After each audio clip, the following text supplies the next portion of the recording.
नमस्कार, मी निकिता. आपण पाहतायत LS मराठी. पाहुयात महत्त्वाच्या घडामोडी. सलग दुसऱ्या दिवशी रोहित पवारांचं अन्नत्याग आंदोलन सुरू. काल रात्रीपासून रोहित पवारांच्या तब्येतीमध्ये बिघाड. शेतकरी नेते राजू शेट्टी यांची भेट देण्याची शक्यता. जळगाव विधान परिषदेत नाट्यमय घडामोडी. मंत्री गिरीश महाजन रेश्मा काळेंची मनधरणी करण्यात अपयशी.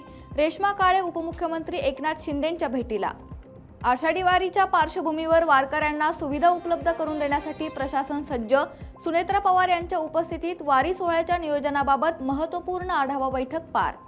शहापूर तालुक्यातील फुगाळे येथील 25 ते 30 कुटुंबे रेशन धान्यापासून वंचित.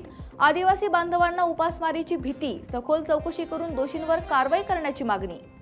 यवतमाळमधील आसेगाव देवी येथून अज्ञात चोरट्याने पळवली 1 लाख रुपये किमतीची दुचाकी. घटनेनंतर यवतमाळ ग्रामीण पोलिसांकडून गुन्हा दाखल. पुढील तपास सुरू. बीडच्या पहाडी दहिफळ येथे जुन्या वादातून हत्या.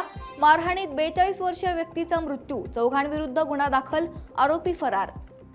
मुंबई महानगर क्षेत्रातील रेल्वे प्रवाशांना 13 आणि 14 जूनला मोठ्या मेगा ब्लॉक्स आणि परिचालन बदलांचा करावा लागणार सामना.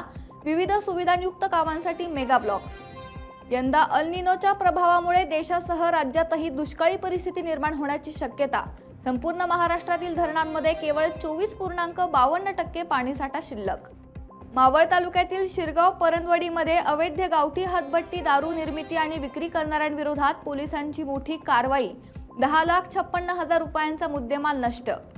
अकोल्यात मान्सूनचे दमदार आगमन. विजांच्या कडकडाटासह जोरदार पावसाची हजेरी. नागरिकांना उकाड्यापासून काहीसा दिलासा.